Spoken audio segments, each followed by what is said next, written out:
नमस्कार। मैं हूँ डॉक्टर चिंतन डामोर। आप सबका हमारे यूट्यूब चैनल पर स्वागत है। आज हम अप्रैल 2025 का तुला से लेकर के धनु राशि का मासिक राशिफल लेकर के उपस्थित है। राशिफल शुरू करने से पहले अप्रैल महीने की गोचर स्थिति को देख लेते हैं।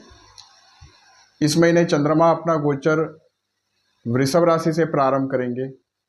मंगल 3 अप्रैल को कर्क राशि में चले जाएंगे और नीच के हो जाएंगे और पूरा महीना कर्क राशि में ही रहेंगे। बुध पूरा महीना मीन राशि में ही रहेंगे, नीच के रहेंगे और 7 अप्रैल को ये मार्गी होंगे।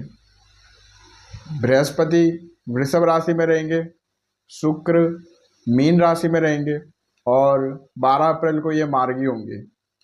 शनि मीन राशि में रहेंगे, सूर्य 13 अप्रैल तक मीन राशि में रहेंगे और 14 अप्रैल को ये मेष राशि में चले जाएंगे और उच्च के हो जाएंगे। राहु मीन राशि में रहेंगे और केतु कन्या राशि में रहेंगे। आइए राशिफल की शुरुआत करते हैं। तुला राशि की बात करेंगे। तुला राशि के लिए शुक्र आपके लग्नेश और अष्टमेश होकर के आपके छठे भाव में उच्च के रहेंगे और बुध सूर्य राहु और शनि के साथ 13 अप्रैल तक पंचग्रह योग में रहेंगे, पाप पीड़ित रहेंगे और 14 अप्रैल को सूर्य फिर आपके सप्तम भाव में चले जाएंगे, फिर चतुर्ग्रह योग में रहेंगे।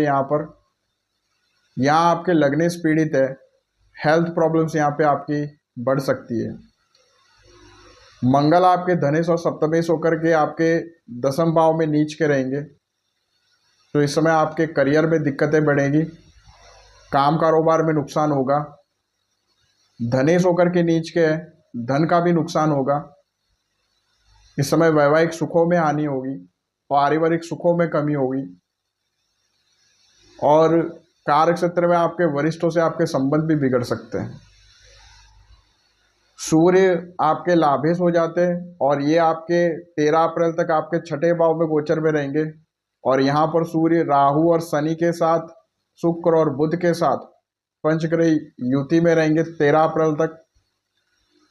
तो यहाँ पर आपको कानूनी मामलों में राहत मिलेगी, मगर यहाँ पे शारीरिक कष्ट हो सकता है। इस समय धन का भी नुकसान होगा, कंपटीशन में यहाँ आपको सफलता मिलेगी और यहाँ कर्ज की वृद्धि हो सकती है। 14 अप्रैल को सूर्य आपके सप्तम भाव में चले जाएंगे और उच्च के हो जाएंगे। यहाँ लाभेश होकर के उच्च के है, मगर सप्तम भाव में सूर्य का यहाँ पे गोचर और सप्तमेश मंगल नीच के रहेंगे, तो वैवाहिक जीवन में तनाव और ज़्यादा बढ़ेगा। इस समय पति पत्नी के मध्य ईगो प्रॉब्लम भी बढ़ेगी, लड़ाई झगड़े भी बढ़ सकते हैं। इस समय आपके आय में वृद्धि होगी और व्यापार की भी वृद्धि होगी। बुध आपके भाग्येश और द्वादशीश होकर के आपके छठे भाव में रहेंगे और यहाँ पर नीच के रहेंगे। इस समय आपका व्यर्थ की यहाँ पर ट्रैवल हो सकती है। इस समय आपकी भागदौड़ बढ़ सकती है, आपके खर्चों में भी वृद्धि होगी और इस समय भाग्य में यहाँ पे कमी हो सकती है। यहाँ पर बुध नीच के है, पाप पीड़ित भी है राहु और शनि के साथ और सूर्य के साथ भी, साथ में शुक्र भी है। तो इस समय इन्फेक्शन हो सकते हैं, स्किन डिसीज भी हो सकती है, किसी प्रकार की एलर्जी भी आपको हो सकती है। शुक्र आपके लग्नेश और अष्टमेश होकर के छठे भाव में, इस समय आपके शत्रुओं में भी वृद्धि होगी। इस समय आपकी हेल्थ प्रॉब्लम्स बढ़ेगी और इस समय आपके खर्चे बढ़ेंगे और आपके कर्ज की भी वृद्धि होगी। वृश्चिक राशि की बात करते हैं तो वृश्चिक राशि के लिए आपके लग्नेश और षष्ठेश मंगल आपके नवम भाव में नीच के होंगे 3 अप्रैल से, तो आपके भाग्य की हानि होगी, आपके स्वास्थ्य की भी हानि होगी। इस समय आपके खर्चे बढ़ेंगे और भागदौड़ भी बढ़ेगी। सूर्य दशमेश होकर के आपके पंचम भाव में रहेंगे, शनि और राहु के साथ और शुक्र और बुध के साथ पंचग्रह योग यहाँ पे बनेगा। बुधादित्य योग भी यहाँ पे रहेगा, मगर यहाँ पे सूर्य पीड़ित है, दशमेश होकर के बैठे हुए हैं, मगर लाभ भाव को देखेंगे, बिजनेस में प्रॉफिट यहाँ पे आपको होगा, धन का आगमन भी होगा, मगर आपका कॉन्फिडेंस यहाँ पे कम हो सकता है। प्रेम संबंधों में भी यहाँ पे तनाव बढ़ेगा और संतान संबंधित चिंताएं बढ़ सकती है। 14 अप्रैल को सूर्य आपके छठे भाव में चले जाएंगे और उच्च के हो जाएंगे, तो यहाँ पर शत्रुओं का नाश होगा। कोर्ट कचहरी से संबंधित मामलों में आपको सकारात्मक परिणाम देखने को मिलेंगे। अगर इस समय आप कर्ज चुकाना चाहते हैं तो ये समय अनुकूल रहेगा। बुध यहाँ पे आपके अष्टमेश और लाभेश होकर के पंचम भाव में नीच के रहेंगे, तो इस समय आपको धन का निवेश करने से बचना चाहिए। इस समय आपके पैसे कहीं फंस सकते हैं। इस समय आपको संतान संबंधित चिंताओं में भी आपको वृद्धि देखने को मिलेगी। शुक्र आपके सप्तमेश और द्वादशेश होकर के आपके पंचम भाव में उच्च के हो जाएंगे, तो केंद्र त्रिकोण राजयोग बनेगा।